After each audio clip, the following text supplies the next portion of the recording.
अध्ययन आईएएस के digital learning world में आप सबका स्वागत है।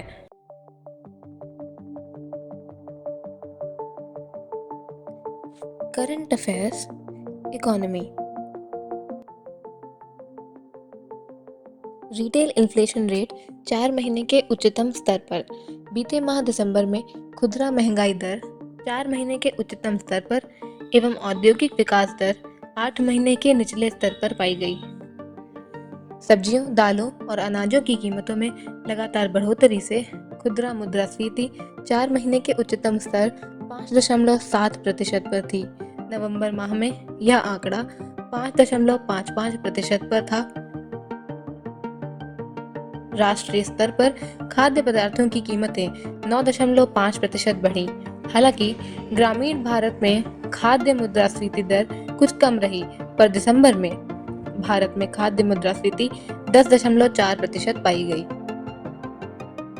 उपभोक्ता मूल्य मुद्रास्फीति को लेकर भारतीय रिजर्व बैंक का प्रोजेक्शन 5.6% था, मगर अक्टूबर से दिसंबर तिमाही में मूल्य वृद्धि के बाद भी यह आंकड़ा 5.4% ही रहा।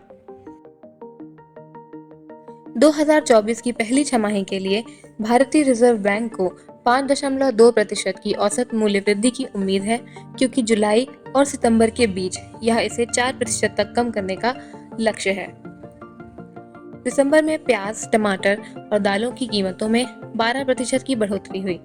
खाद्य पदार्थ जैसे दालों में 20.73%, सब्जियों में 27.6%, फलों में 11.14% और चीनी में 7.14% मुद्रास्फीति बढ़ी, जबकि अनाज 9.9% और मसालों में 19.7% के लिए मुद्रास्फीति दर कम रही।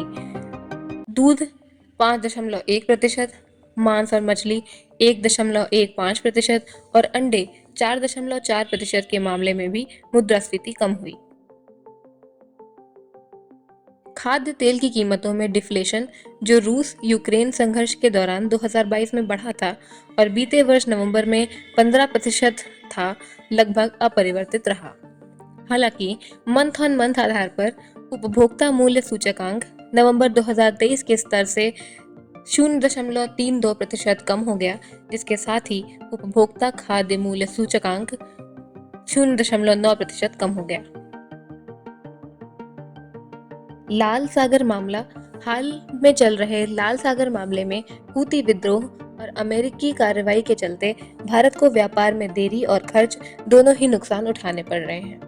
दरअसल बाब एल मंडेब स्ट्रेट इलाके से गुजरने वाले व्यापारिक जहाज हूती विद्रोहियों के निशाने पर है। यह वो जगह है जो लाल सागर और भूमध्य सागर को हिंद महासागर से जोड़ता है, और यह रास्ता वैश्विक व्यापार की दृष्टि से बहुत महत्वपूर्ण है। इस रास्ते को सुरक्षित बनाना एवं ऑल्टरनेट रास्ते का मुद्दा सरकार की चिंता का विषय है, क्योंकि हूती विद्रोह और अमेरिकी कार्रवाई के कारण रास्ता बदलने से सप्लाई में 14 दिनों की देरी और खर्च भी बढ़ा है। व्यापारिक नावों की सुरक्षा के मद्देनजर केप ऑफ गुड होप का रुख करना पड़ा, जिसकी वजह से परिवहन लागत, ढुलाई और बीमा लागत बढ़ने की भी बात सामने आई है। इस विषय पर मंत्री समूह की अहम बैठक भी हुई, जिसका मकसद सुरक्षित और निर्बाध व्यापार के तरीकों पर विचार करना था, साथ ही व्यापार के भावी रास्तों पर मंथन भी करना था। विंडफॉल टैक्स में बदलाव। इंटरनेशनल मार्केट में क्रूड ऑयल की कीमत के मद्देनजर केंद्र सरकार ने एक बार फिर विंडफॉल टैक्स में बदलाव किया है। Windfall tax special additional excise duty SAED के रूप में लिया जाता है। वित्त मंत्रालय की ओर से जारी नोटिफिकेशन के मुताबिक पेट्रोलियम क्रूड पर विंडफॉल टैक्स 600 रुपए प्रति टन घटाकर 1700 रुपए प्रति टन कर दिया गया है। 16 जनवरी 2024 से ये नई दरें लागू की गईं।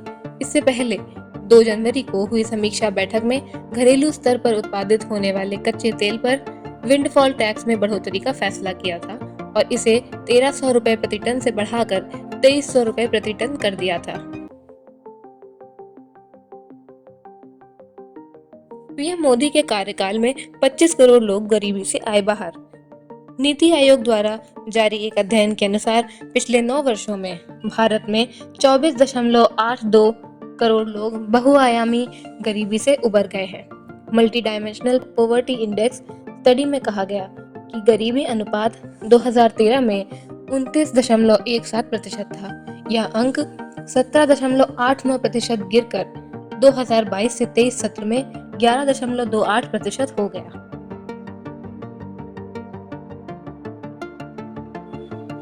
उत्तर प्रदेश में पिछले 9 वर्षों के दौरान 5 करोड़ 94 लाख लोगों के बहुआयामी गरीबी से बाहर निकलने के साथ गरीबों की संख्या में सबसे बड़ी गिरावट दर्ज की गई है।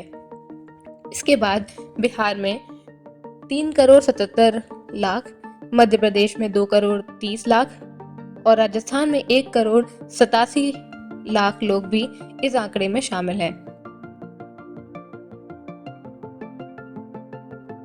एक्सपोनेंशियल मेथड का उपयोग करके गरीबी के कुल अनुपात में गिरावट की गति 2005-6 से 2015-16 की अवधि में 7.69% रही। इसकी तुलना में 2015 से 16 और 2019 से 21 के बीच गिरावट दर 10.66% रही, जो कि बहुत तेज थी।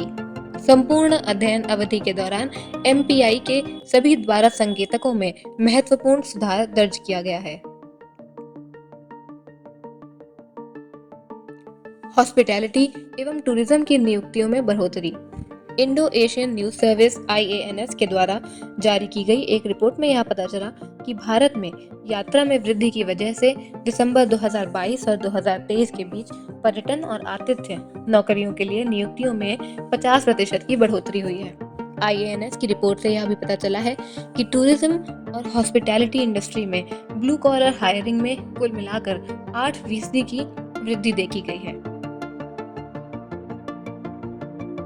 यह वृद्धि अर्थव्यवस्था में सुधार का संकेत देती है, साथ ही उभरते वैश्विक रुझानों के सामने नौकरी बाजार की फ्लेक्सिबिलिटी को रेखांकित करते हुए उद्योग के लिए एक आशाजनक भविष्य को भी दर्शाती है।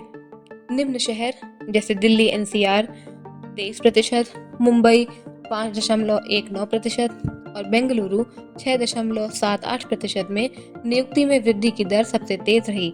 इसके अलावा पुणे 2.33% और कोच्चि 2.41% सहित अन्य शहरों ने भी वृद्धि में महत्वपूर्ण योगदान दिया है।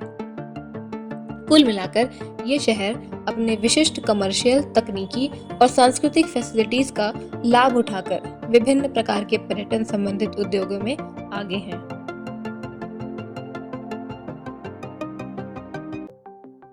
एक झलक मुख्य खबरों पर। वर्ल्ड बैंक ने अपनी वैश्विक आर्थिक संभावना रिपोर्ट जारी की, जिसके अनुसार वर्ष 2024 के अंत तक वैश्विक अर्थव्यवस्था प्रभावित हो सकती है, जो 30 वर्षों में सकल घरेलू उत्पाद GDP की सबसे धीमी गति से वृद्धि करने वाला अर्धदशक सिद्ध हो सकता है। भारतीय प्रबंधन संस्थान Indian institute of management Lucknow ने हाल ही में वाणिज्य और उद्योग मंत्रालय के तहत उद्योग संवर्धन और आंतरिक व्यापार विभाग के आदेश पर भारत में निर्मित खिलौनों की सफलता की कहानी पर अध्ययन किया है, जिसमें एक पर प्रकाश डाला गया कि वित्त वर्ष 2014 से 15 की तुलना में वित्त वर्ष 2022 से 23 में खिलौना निर्यात में उल्लेखनीय वृद्धि हुई है।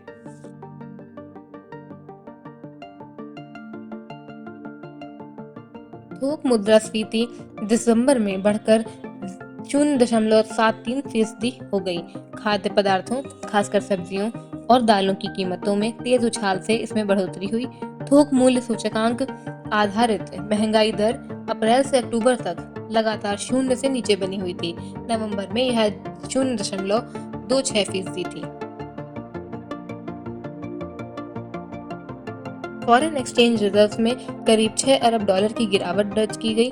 भारतीय रिजर्व बैंक अपने साप्ताहिक आंकड़ों में यह जानकारी दी। देश का विदेशी मुद्रा भंडार 5 जनवरी को 5.89 अरब डॉलर घटकर 616.3 अरब डॉलर रहा। पिछले 4 लगातार सत्रों में तेजी रहने के बाद इसमें गिरावट आई है। रिजर्व बैंक के अनुसार इस वित्त वर्ष में अब तक मुद्रा भंडार में 55.72 अरब डॉलर की वृद्धि हुई है।